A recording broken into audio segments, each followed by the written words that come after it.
Hello everyone, जय Hind and welcome to desire to learn.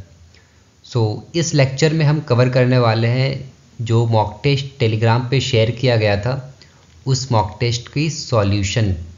Okay, बढ़ते हैं अपने सॉल्यूशन की तरफ। फर्स्ट क्वेश्चन है हमारा, in a certain code climate is written like that, then how is orderly written in that code. तो पहले अपन क्लाइमेट को एज इट इज़ लिख लेते हैं, देन फिर इसकी जो कोड लैंग्वेज है हमारे पास उसे भी अपन एज इट इज़ लिख लेंगे। ओके, अब यहाँ पे देखो, अगर आप सी को, तो सी में अगर आप प्लस का 1 करोगे तो आपको क्या मिलेगा, डी मिलेगा। देन एल में अगर आप प्लस का 1 करोगे तो आपको एम मिलेगा। देन आई में अगर प्लस का 1 करोगे तो आपको जे मिलेगा। लेकिन एम में अगर आप माइनस का 1 करोगे तो आपको एल मिलेगा। देन अगेन अगर आप ए में प्लस का 1 करोगे तो आपको बी मिलेगा।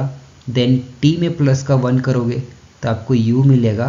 एंड ई में प्लस का 1 करोगे तो आपको एफ मिलेगा। राइट, यानी कि पोजीशंस यहाँ पे लेटर की चेंज करी गई है कोडिंग करने के बाद। तो किसकी पोजीशन कैसे करी गई है, सी को सबसे लास्ट में दिया गया है, देन एल को सेकेंड लास्ट में दिया गया है, एंड आई को थर्ड लास्ट में दिया गया है। राइट, तो पहले इतनी कोडिंग हम कर लेते हैं अपने इस वाली वर्ड के लिए। ओके, अब देखो, ओ में प्लस का 1 करोगे तो आपको क्या मिलने वाला है, पी मिलेगा। एंड पी आपको लिखना है सबसे लास्ट पे जाके। राइट, तो यहाँ पे सबसे लास्ट पे पी हो जाएगा। देन आर में अगर आप प्लस का 1 करोगे तो आपको क्या मिलेगा, एस मिलेगा। राइट, देन सेकेंड लास्ट पे आपका एस आएगा। देन डी में प्लस 1 करोगे तो आपको ई मिलेगा, तो थर्ड लास्ट में आपका ई आ जाएगा। ओके, तो यहाँ से कौन सा ऑप्शन अपना एलिमिनेट हो रहा है, तो ऑप्शन नंबर बी। ये तो हो नहीं सकता क्योंकि लास्ट में ई एस पी आना चाहिए, यहाँ पे पी एस ई आ रहा है, तो इसे आप पहले कट कर दो, बच गए बाकी के 3 ऑप्शंस। नाउ नेक्स्ट थिंग, अगर आप m में -1 करोगे तो आपको l मिलेगा। राइट, तो यहाँ पे हम क्या करेंगे, e में -1 करेंगे। एंड e में -1 करने पे अपने को क्या मिलेगा, यहाँ पे d मिलना चाहिए। तो यहाँ से हमारा ऑप्शन नंबर 4 भी हो गया एलिमिनेट, क्योंकि यहाँ पे f आ गया। राइट, ये भी ख़त्म, ये भी ख़त्म। अब बच गया a और c। ना यहाँ पे f जो लिखा गया है वो किसके बिहाफ में लिखा गया है, इस वाले ई के बिहाफ में लिखा गया है। राइट, तो अपन जो यहाँ पे लिखने वाले हैं जो भी लेटर वो लिखेंगे हम वाई के लिए। तो वाई में हम प्लस का 1 कर रहे थे, तो यहाँ पे वाई में प्लस का 1 करेंगे तो हमें यहाँ पे जेड मिलना चाहिए। यानी कि लास्ट के जो 5 डिजिट आ गए, सॉरी 5 लेटर्स आ गए हमारे पास, वो आ गए J D E S P. Right, तो ऑप्शन में देखो Z D E S P आपको ऑप्शन नंबर फर्स्ट पे ही मिल जाएगा, यानी कि अपना ऑप्शन नंबर 1 जो है वो करेक्ट आंसर है। नाउ सेकेंड क्वेश्चन है अपने पास, if the word black is coded as like that then find the code of white. Okay, so पहले हम ब्लैक की कोड को डिकोड करते हैं। तो यहाँ पे देखो b की वैल्यू कितनी होती है, 2 होती है, एंड c की वैल्यू होती है 3। दैट मीन्स यहाँ पे प्लस का 1 हो रहा है। देन l की वैल्यू होती है आपकी 12, एंड यहाँ पे आपको वैल्यू दी गई है 14। दैट मीन्स यहाँ पे प्लस का 2 हो रहा है। देन अगेन यहाँ पे a की वैल्यू होती है 1, एंड यहाँ पे d की वैल्यू होती है 4, तो यहाँ पे प्लस का 3 हो रहा है। देन c की वैल्यू 3, एंड यहाँ पे 7 है, तो यहाँ पे प्लस का 4 हो रहा है। एंड k की वैल्यू होती है आपकी 11, एंड p की वैल्यू होती है 16, तो यहाँ पे प्लस का 5 हो रहा है। यानी कि अपने को लॉजिक मिल चुका है। तो सेम लॉजिक अपन करेंगे क्या, वाइट के साथ भी। तो यहाँ पे w की वैल्यू 23 है, 23 में 1 ऐड करोगे तो आपको 24 मिलेगा। एंड 24 की वैल्यू होती है x। वैसे x की तो वैल्यू कुछ भी नहीं होती है, बट यहाँ पे 24 है। राइट, देन यहाँ पे है आपको h, इसकी वैल्यू होती है 8, एंड 8 में 2 ऐड करोगे तो आपको मिलने वाला है 10। तो यहाँ पे 10 को नंबर के फॉर्म में लिखना है। राइट, क्योंकि यहाँ पे नंबर के फॉर्म में लिखा हुआ है।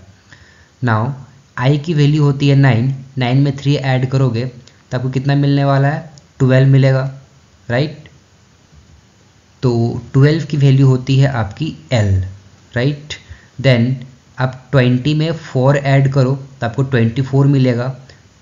है ना। तो 24 को यहाँ पे अगेन यहाँ पे नंबर के फॉर्म में लिखना है, क्योंकि यहाँ भी नंबर के फॉर्म में लिखा हुआ है। नाउ लास्ट है आपका ई, जिसकी वैल्यू होती है 5, एंड 5 में 5 ऐड करोगे तो आपको 10 मिलेगा, एंड 10 की वैल्यू होती है जे।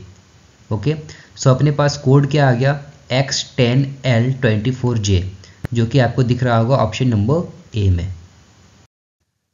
अब question number 3, select the option that related to the following series, यानी कि एक सीरीज का क्वेश्चन है। तो y की वैल्यू कितनी होती है आपकी, दैट इज 25, एंड t की वैल्यू होती है 20, एंड v की वैल्यू होती है आपकी 22। यहाँ पे भी देखो आप, o की वैल्यू होती है 15, देन j की वैल्यू 10 है, एंड l की वैल्यू है 12।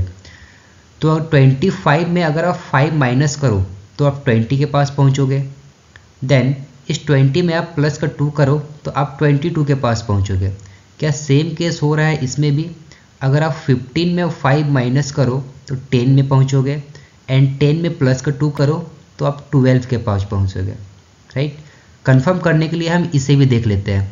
k की वैल्यू होती है आपकी 11, देन f की वैल्यू होती है 6, एंड h की वैल्यू होती है आपकी 8। तो 11 में 5 माइनस करोगे तो आप 6 के पास पहुँचोगे, एंड 6 में 2 ऐड करोगे तो आप 8 के पास पहुँचोगे। यानी कि अपना लॉजिक क्या चल रहा है, पहले -5 करो, देन फिर प्लस का 2 करो। ओके ना, ऑप्शंस में देखो आप, Q की वैल्यू होती है 17, एंड P की वैल्यू कितनी होती है आपकी 16 होती है। ये तो ऐसे ही फेल हो गया, यहाँ पे -5 हो ही नहीं रहा। देन L की वैल्यू होती है 14, एंड L की वैल्यू होती है कितनी आपकी 12 होती है। यहाँ पे 2 ही माइनस हो रहा है, -5 नहीं हो रहा है, ये भी गया। नाउ K की वैल्यू होती है आपकी 11, एंड J की वैल्यू होती है आपकी कितनी 10, यहाँ पे भी नहीं हो रहा है। तो बच गया क्या, अपना option number D is correct. Check कर लो, यहाँ पे 7 है, 2 है, एंड 4 है। 7 में 5 माइनस करोगे 2 के पास पहुँचोगे, एंड 2 में +2 करोगे तो आप 4 के पास पहुँचोगे। तो अपना क्या ऑप्शन डी जो है वो करेक्ट आंसर है। Now next question is, 4 of the following 5 pairs have same relation between their elements and hence form a group. Which one does not belongs to the group? Okay, तो P के ऊपर 1 लिखो, L के ऊपर 2 लिखो, E के ऊपर 3 लिखो, N के ऊपर 4, 5 एंड 6। Now इनकी पोजीशंस चेंज करके लिखे गई है ना, लेटर्स तो सारे सेम ही हैं, बस पोजीशंस चेंज करी गई हैं। तो L को लिखा गया है सबसे फर्स्ट में, तो यहाँ पे L की नंबरिंग 2 देंगे हम, देन E की नंबरिंग यहाँ पे 3 है, देन P की नंबरिंग है यहाँ पे 1, देन T की नंबरिंग है 5, देन Y की 6, एंड N की है आपकी 4। ना ऑप्शन बी में देखते हैं अपन क्या है, C।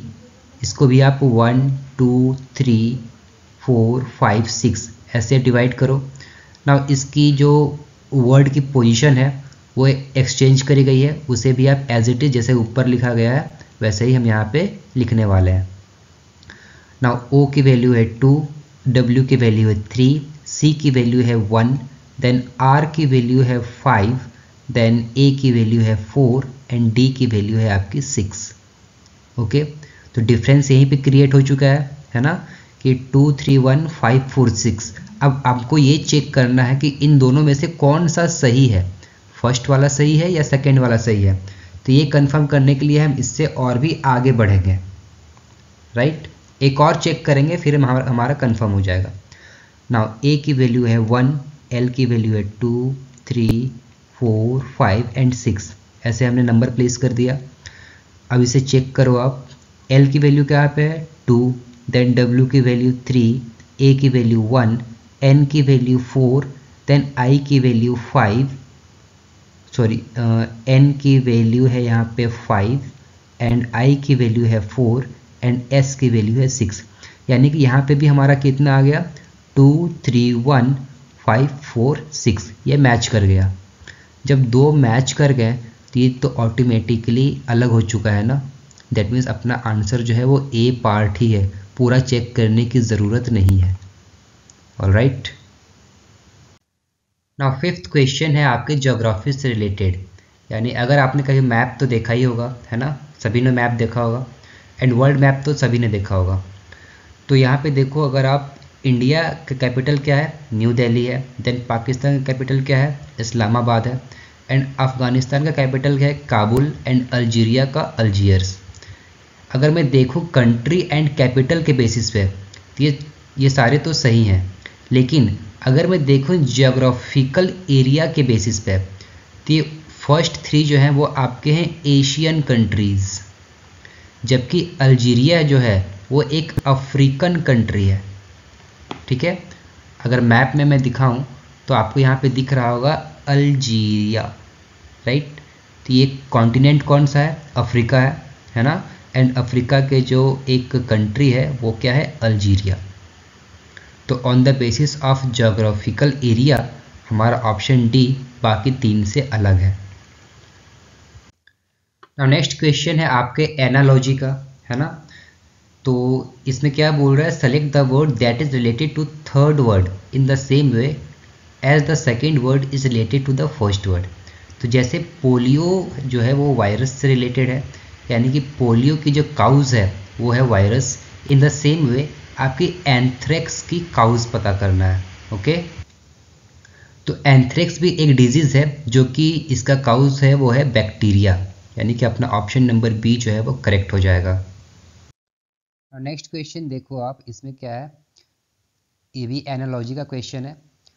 तो यहाँ पे है 414 एंड यहाँ पे 636, देन यहाँ पे 325, देन नेक्स्ट क्या होगा? तो 4 में 2 को ऐड करो आप, कितना मिलेगा आपको? 6 मिलेगा। देन 1 में 3 को ऐड करो तो अगेन आपको कितना मिलेगा? 1 में 2 को ऐड करोगे तो 3 मिलेगा। एंड 4 में अगेन आप 2 को ऐड करोगे तो आपको 6 मिलेगा। दैट मीन्स हर डिजिट में 2 ऐड हो रहा है। ओके, सो 3 में अगर आप 2 को ऐड करोगे तो आपको कितना मिलेगा? 5। एंड यहाँ पे 2 ऐड करोगे तो 4 मिलेगा। एंड यहाँ पे 2 ऐड करोगे तो आपको मिलेगा 7। यानी कि अपना आंसर जो है वो 547, that is option number C. Now next thing is bread का रिलेशन है बेड के साथ, देन फ्लोर का रिलेशन है 4 के साथ, देन वीट का रिलेशन कैसे होगा? तब ब्रेड के लेटर्स को देखो आप, first letter, third letter and fifth letter, इन तीनों को उठा के एक वर्ड बनाया गया जिसका जो है कि बेड है ना। देन यहाँ पे भी आप first letter, third letter and fifth letter, इन तीनों को उठा के 4 बनाया गया। देन यहाँ पे फर्स्ट, थर्ड एंड फिफ्थ, इन तीनों को उठा के क्या बनाया जाएगा? वेट, है ना, जो कि है अपना ऑप्शन बी। नेक्स्ट क्वेश्चन है दैट इज जी की वैल्यू कितनी है? 7 है। एंड एच की वैल्यू कितनी हो जाएगी? 8 हो जाएगी। एंड एफ की वैल्यू हो जाएगी आपकी 6, यानी कि 7 से 8 + 1 एंड 8 से 6 -2। यहाँ पे भी क्या सेम चीज़ हो रहा है? जी से डी जाओगे +1 होगा, देन डी से बी आओगे तो -2 होगा। देन यहाँ पे भी अब देखो ई से एफ जाओगे आप तो कितना मिलेगा आपको? +1 जाना पड़ेगा। एंड एफ से डी जाओगे तो आपको -2 आना पड़ेगा, राइट। तो अपना लॉजिक क्या है? पहले +1 करो देन फिर -2 करो। तो देखो आप ऑप्शन नंबर सी को, है ना। तो आई से जे जाओगे तो +1 एंड जे से -2 करोगे तो आप एच पे आओगे। इसकी वैल्यू कितनी होती है? 9, 10 एंड 8। ओके, तो यहाँ से +1 एंड यहाँ से -2, तो अपना जो ऑप्शन नंबर सी है वो इसका आंसर। अब जो क्वेश्चंस है आपके 3 क्वेश्चंस वो है, सॉरी 4 क्वेश्चंस वो है आपके वेन डायग्राम के, यानी क्वेश्चन नंबर 10 से 13 तक। ना यहाँ पे एंग्जाइटी, स्ट्रेंथ एंड इंटेलिजेंस, इन तीनों के बीच क्या रिलेशन हो सकता है? कुछ भी। एंग्जाइटी बिल्कुल ही अलग चीज़ होती है, स्ट्रेंथ अलग चीज़ होती है एंड इंटेलिजेंस अलग चीज़ होती है, यानी कि इन तीनों के बीच कोई भी रिलेशन नहीं है। जब किसी के बीच कोई भी रिलेशन नहीं होता है तो हम फिगर ऐसे ड्रॉ करते हैं, ऑप्शन नंबर ए की तरह। तो इसका आंसर भी क्या होगा? Option number A. Next question भी क्या है हमारे पास? Mustard, barley and potato. तो ये तीनों भी क्या बिल्कुल ही डिफरेंट चीज़ें हैं, है ना। तो इन तीनों के बीच कोई भी सिमिलैरिटीज़ नहीं है, तो इसके लिए भी जो अपना आंसर होगा that is option number A. Next question है हमारे पास कॉलेरा, ट्यूबरक्लोसिस एंड डिजीज़। ना कॉलेरा एंड ट्यूबरक्लोसिस दोनों के दोनों क्या है? आपके डिजीज़ हैं, यानी कि डिजीज़ के अंदर ये दोनों आएंगे, लेकिन दोनों अलग अलग टाइप की बीमारी हैं, राइट। तो इसके लिए जो फिगर बनेगा वो ऑप्शन बी की तरफ बनेगा। ये बड़ा सर्कल आपका डिजीज़ हो जाएगा, एक छोटा सर्कल कॉलेरा वाला एंड एक छोटा सर्कल आपका ट्यूबरक्यूलोसिस वाला। Okay, question 13, mineral iron and copper. तो आयरन भी एक मिनरल है एंड कॉपर भी अपना एक मिनरल है। ओके, सो मिनरल के अंदर ये दोनों आ रहे हैं, आयरन एंड कॉपर, लेकिन कोई भी आयरन ऐसा नहीं होगा जो कॉपर कहला सकता है, या फिर कोई भी कॉपर ऐसा नहीं होगा जो आयरन कहला सकता है। यानी कि आयरन एंड कॉपर दोनों इंटायरली डिफरेंट चीज़ें हैं। तो इसके जो फिगर बनेगा इसका ऑप्शन बी की तरह ही बनेगा। ये बड़ा सर्कल आपका मिनरल का हो जाएगा, एक हो जाएगा इसके अंदर आयरन का, एक हो जाएगा आपका कॉपर का। नेक्स्ट क्वेश्चन है एम्बेडेड फिगर से रिलेटेड। तो ये फिगर इन चारों ऑप्शन में से किस पे एम्बेड है उसे आपको फाइंड करना है। ओके, तो देखो अगर आप इस पे कुछ ऐसा दिख रहा है क्या, है ना, जिस तरह ऊपर फिगर पे बना हुआ है वैसा ही कुछ यहाँ पे दिखने को मिल रहा है। ये एक लाइन हो गई, देन ये सेकेंड लाइन हो गई, एंड उसके साथ ये नीचे जो स्क्वायर लगा हुआ है, ठीक है, स्क्वायर के जो बीच में एक लाइन है उसे हम कवर नहीं कर रहे हैं, उसे कवर करना भी नहीं क्योंकि क्वेश्चन में ही ये कवर नहीं हुआ है ना। आप बोलोगे कि ऑप्शन सी में भी तो सेम दिख रहा है, सेम नहीं है। यहाँ पे आप देखो ये ट्रायंगल जो है वो बड़ा है एंड ये ट्रायंगल जो है ये छोटा है, लेकिन यहाँ पे देखो ये दोनों ट्रायंगल आपस में बराबर हैं। ओके, जो कि सिर्फ ऑप्शन नंबर ए में ही मैच हो रहा है, तो अपना आंसर होगा ऑप्शन नंबर ए। नाउ नेक्स्ट थिंग है आपकी मिरर इमेज से रिलेटेड। आपको यहाँ पे एक फिगर शो हो रहा होगा एंड इस फिगर की आपको बनानी है मिरर इमेज। ओके, सो अगर आप इस ऊपर वाले ट्रायंगल को देखो तो ये मिरर में कुछ ऐसा दिखेगा क्या, इस टाइप से दिखेगा कुछ, है ना। ना इस टाइप से देखो अगर आप, तो कौन कौन से ऑप्शन में ऐसा दिख रहा है, option number B and option number D में दिख रहा है, यानी option A and option C तो एलिमिनेट हो जाएगा। ओके, ना आर को देखो आप, आर यहाँ पे सीधा लिखा हुआ है, क्या मिरर में भी आर सीधा लिखा हुआ मिलेगा क्या, नहीं, आर का पोजीशन हो जाएगा कुछ इस तरह से। ना इस तरह से आपको इन दोनों ऑप्शन में कहाँ दिख रहा है, दैट इज़ यहाँ पे दिख रहा है, यानी कि अपना जो करेक्ट आंसर है वो क्या है, ऑप्शन नंबर बी। एंड अगर आप इसकी मिरर इमेज क्रिएट भी करना चाहो तो आप देख लो, क्रिएट हो गया यहाँ पे मिरर इमेज, वो कुछ ऐसा ही दिख रहा है जैसा कि ऑप्शन नंबर बी में है। ओके, नेक्स्ट क्वेश्चन है how would this paper look when unfolded. जैसे आपने बचपन में कलाकारी बहुत करते थे आप, है ना, क्या करते थे, एक पेपर लेते थे, देन इसे आप फोल्ड करते थे, देन इसे फोल्ड करने के बाद आप फिर से फोल्ड करते थे एंड वहाँ पे एक कट बनाते थे कुछ इस तरह से, याद है कुछ। जब इसको वापस खोलते थे तो ये आपको कुछ ऐसा दिखता था, है ना, कुछ इस टाइप से आपको दिखता था। तो वही कलाकारी अब करनी है अपने को इस क्वेश्चन के साथ। तो ये था आपका पेपर, इसे आपने फोल्ड करा, देन अगेन इसे फोल्ड करा, तो जब इसे वापस खोलोगे ना, इस पेपर को वापस खोलोगे तो आपको 4 लाइंस नज़र आएंगी, एक यहाँ पे, एक यहाँ पे, यानी कि 4 सेक्शंस नज़र आएंगे, सॉरी। तो एक सेक्शन ये हो जाएगा, सेकेंड सेक्शन ये, थर्ड सेक्शन ये एंड फोर्थ सेक्शन ये, यानी कि जो भी अगर इसमें कट करेंगे हम मोड़ने के बाद वो इन चारों सेक्शन में आने वाला है, राइट। तो फिर से क्या किया आपने, इसको फोल्ड कर दिया एंड 2 कट किए, एक ट्रायंगल एंड एक rectangle.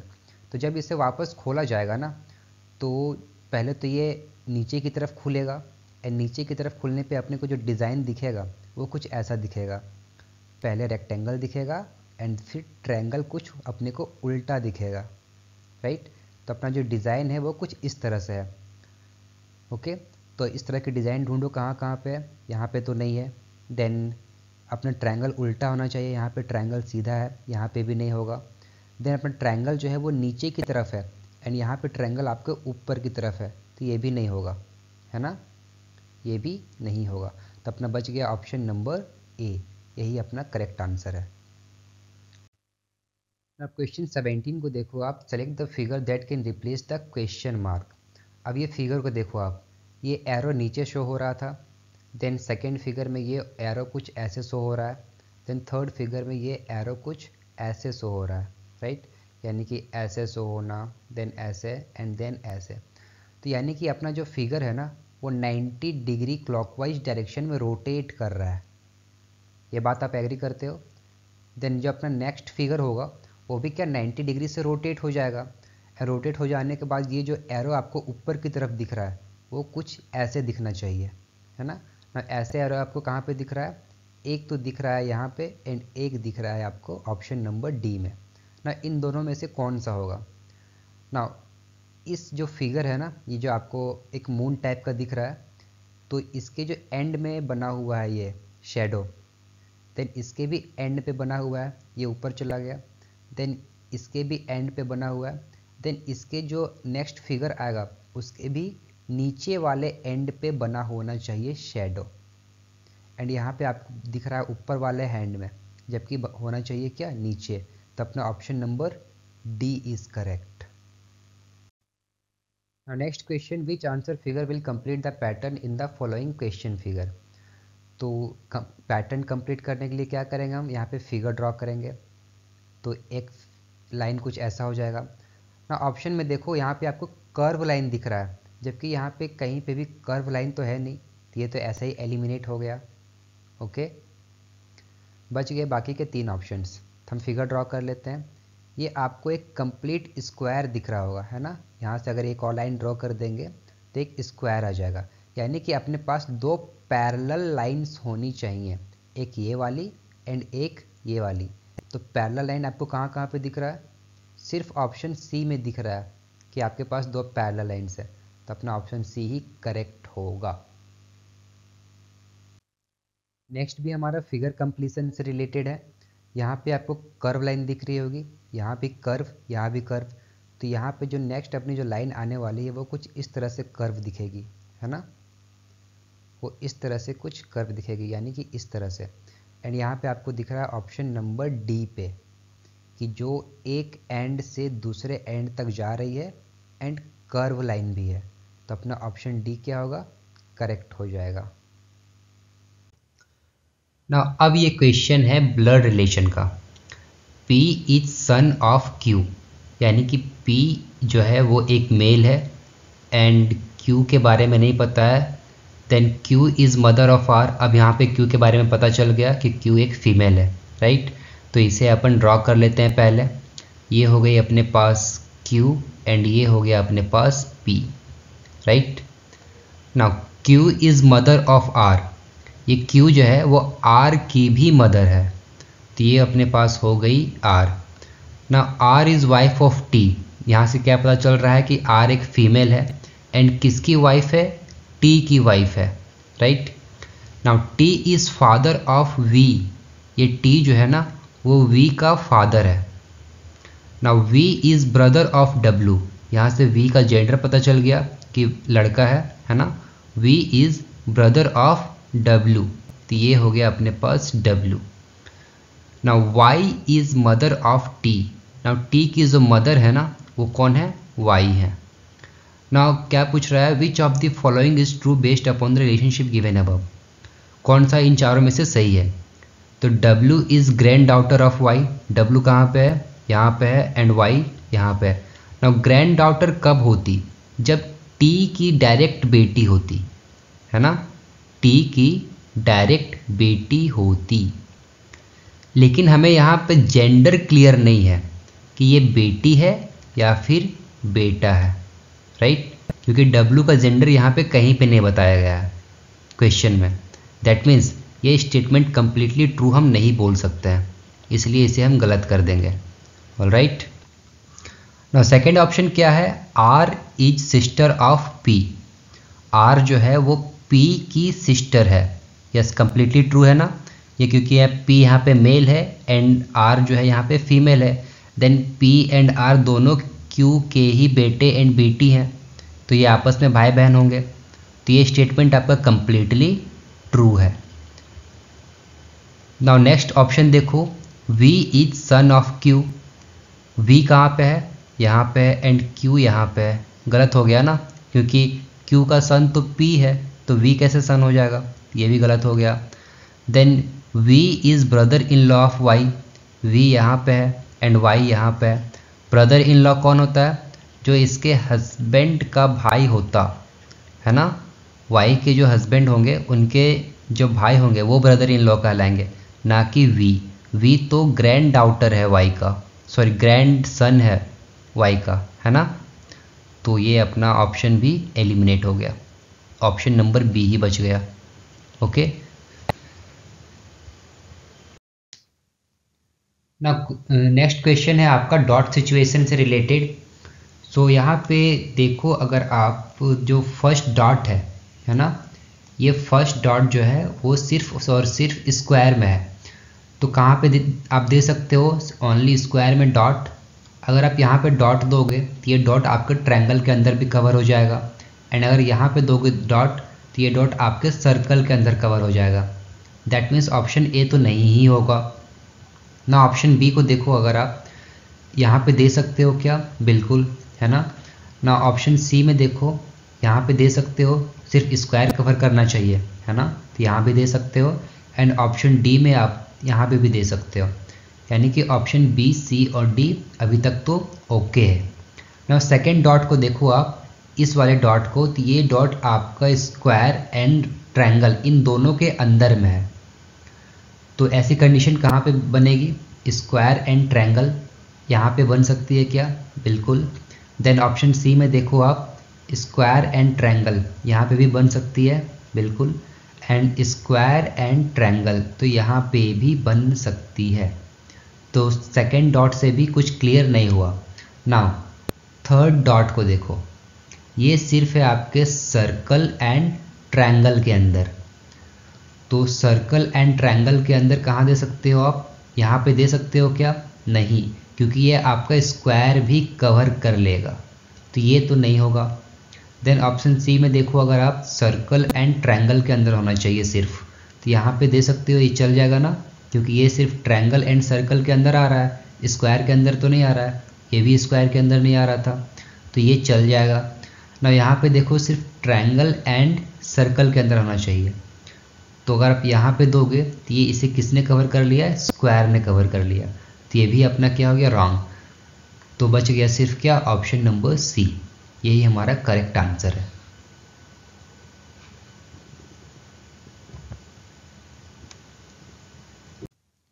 Next question, that is first dot जो है वो कहाँ पे दिख रहा है आपको? सर्कल एंड रेक्टेंगल के अंदर दिख रहा है, सिर्फ यही दो होने चाहिए, सर्कल एंड रेक्टेंगल। ओके, तो कहाँ पे आप प्लेस कर सकते हो? सर्कल एंड रेक्टेंगल आप यहाँ पे प्लेस कर सकते हो, ये चल जाएगा।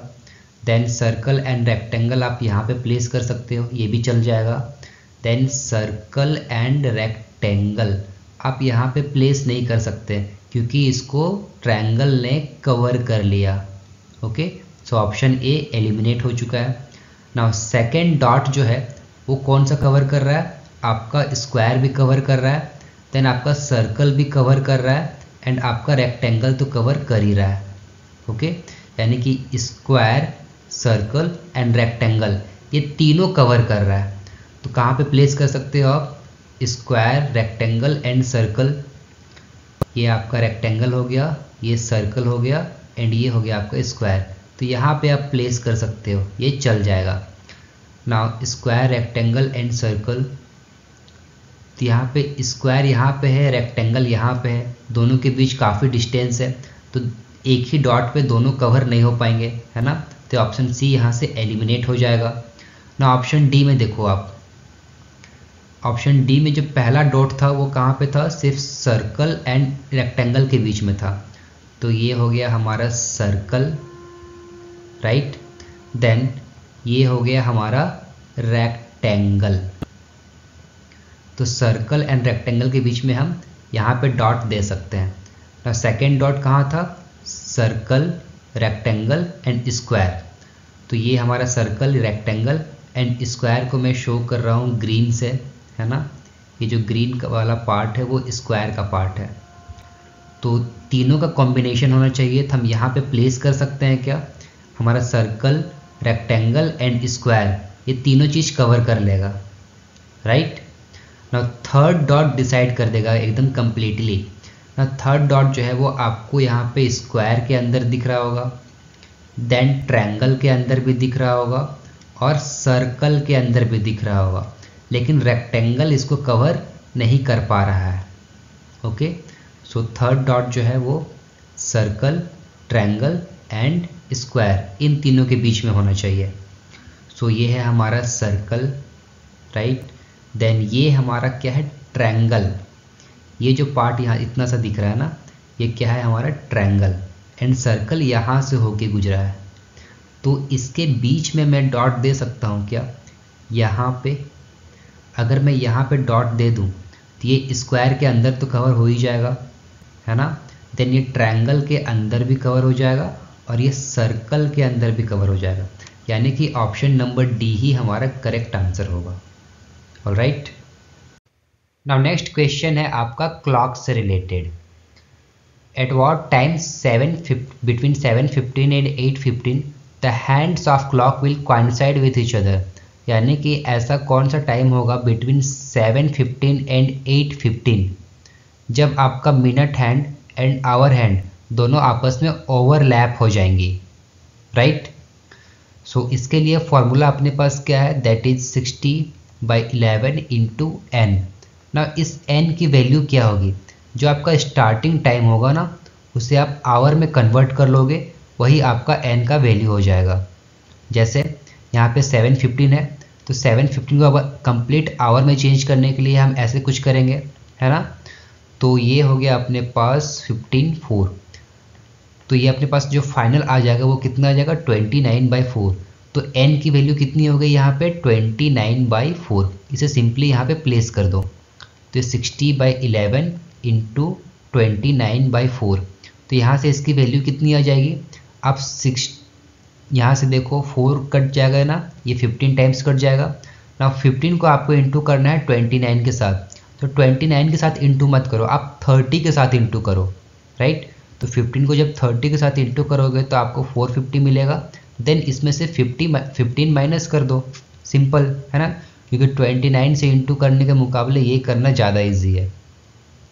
डिवाइडेड बाई 11, ना यहाँ से आपको मिल जाएगा 435/11।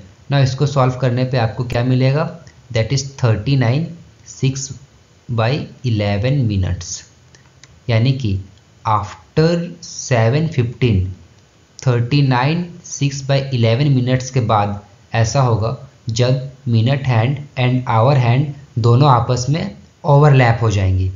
तो अपना ऑप्शन नंबर ए जो है वो करेक्ट हो जाएगा। नेक्स्ट क्वेश्चन भी अपना क्लॉक से रिलेटेड है। At what time between 7 and 8 o'clock will the hands of the clock be in the same straight line but not together. अब इसका मतलब क्या हुआ, स्ट्रेट लाइन में है लेकिन टुगेदर नहीं है, यानी कि दोनों के बीच 36 का आंकड़ा होगा, एक का मुंह इधर होगा एंड दूसरे का मुंह इधर होगा, यानी कि minute hand and hour hand के बीच की जो डिग्री बन रही होगी वो टोटल कितनी होगी, 180 डिग्री बन रही होगी। एग्री करते हो इस बात से, है ना। स्ट्रेट लाइन में है लेकिन दोनों की डायरेक्शंस अपोजिट में है। तो अपने को क्वेश्चन पूछ रहा है कि 7 and 8 इन दोनों के बीच ऐसी कंडीशन कब आएगी। तो इसके लिए भी अपने पास दो फॉर्मूले हैं। पहला फॉर्मूला ये है कि 5n-30 इंटू 12/11, जहाँ पे n जो होगा वो आपका 6 से बड़ा होगा, राइट। एंड सेकेंड फॉर्मूला है 5n + 30 इंटू 12/11, यहाँ पे n जो होगा वो आपका 6 से छोटा होगा, ऑलराइट। ना इस n की वैल्यू क्या होगी, वही जो अपना स्टार्टिंग का टाइम होगा वही n का वैल्यू हो जाएगा। तो इन दोनों में से कहीं पे आप फिट कर लो, है ना। तो कौन सा फिट हो रहा है, ऑप्शन ए वाला फिट हो रहा है। तो 5 × 7 - 30 इंटू 12/11, तो यहाँ पे आपका 35 आ जाएगा। एंड 35 में अगर आप 30 को माइनस करोगे देन आपको 5 मिलेगा, है ना। तो ये हो जाएगा आपका टोटल 5 × 12/11। देन इसको सॉल्व करोगे तो आपको मिलेगा 60/11 एंड इसी को आप ब्रेक करके मिक्स फ्रैक्शन में कुछ ऐसा लिख सकते हो 5 11 5, राइट। 5 होल 5/11 मिनट्स पास्ट 7, यानी कि 7:05 5 होल 5/11 मिनट्स के बाद ऐसा कंडीशन होगा कि जब दोनों कांटे आपस में अपोजिट डायरेक्शन में आ जाएंगे, यानी कि आपको घड़ी में कुछ ऐसा दिखेगा, है ना। यहाँ पे 7:05, कुछ 5 मिनट से थोड़ा सा ज़्यादा हो रहा है, तब जाके ये दोनों के बीच 180 डिग्री एंगल बन जाएगी एंड दोनों अपोजिट डायरेक्शन में हो जाएंगे, राइट। तो ये फॉर्मूला आप नोट डाउन कर लो। बाकी मैं क्लॉक की जो कॉन्सेप्ट की क्लास लेने वाला हूँ उसे आप ज़रूर देखना, है ना। ना ये क्वेश्चन है आपका कैलेंडर से, है ना। तो राम वॉज बोर्न ऑन 29 फरवरी। भैया बहुत ही रेयर बंदे होते हैं जो 29 फरवरी में पैदा होते हैं। इन्हें 4 साल वेट करना पड़ जाता है अपना बर्थडे सेलिब्रेट करने के लिए, समझ रहे हो। Then he celebrated his birthday falling on exactly 29 February 2008 for the 4th time. देख रहे हो आप, in which year he was born. अब देखो तो 29 फरवरी जो है वो 4 साल में एक बार आता है, ओके। एंड राम जो है अपना 4था बर्थडे सेलिब्रेट कर रहा है। दैट मीन्स 4 साल में आया एंड ये 4था बर्थडे सेलिब्रेट कर रहा है। दैट मीन्स राम जो है वो 16 साल का हो चुका है, एक्चुअल देखा जाए तो, है ना। वो 16 साल का हो चुका है लेकिन अभी भी वो 4th बर्थडे ही सेलिब्रेट कर रहा है। इनका अलग दुख है भाई साहब, है ना, जो 29 फरवरी में पैदा होते हैं ना। आपने को क्वेश्चन क्या पूछा है, in which year he was born. अब देखो ये 2008 में जो है वो 16 साल का हो चुका है। तो अपन चलेंगे 2008 से 16 साल पीछे, तो हम कहाँ पहुँचने वाले हैं 1992 में। यानी कि राम का जो बर्थ ईयर जो था वो क्या था 1992 था, ओके। सो ये था आपका रीजनिंग का पहला मॉक टेस्ट। कैसा लगा आप कमेंट सेक्शन में ज़रूर बताना, है ना। एंड जो भी टॉपिक्स आपकी बच गई हैं रीजनिंग के उन्हें मैं जल्दी ही कवर करने वाला हूँ, okay. So I hope you like it. Do comment, do let me know कि कैसा लगा आपको, ओके। मिलते हैं नेक्स्ट वीडियो में, तब तक के लिए जय हिंद, जय भारत।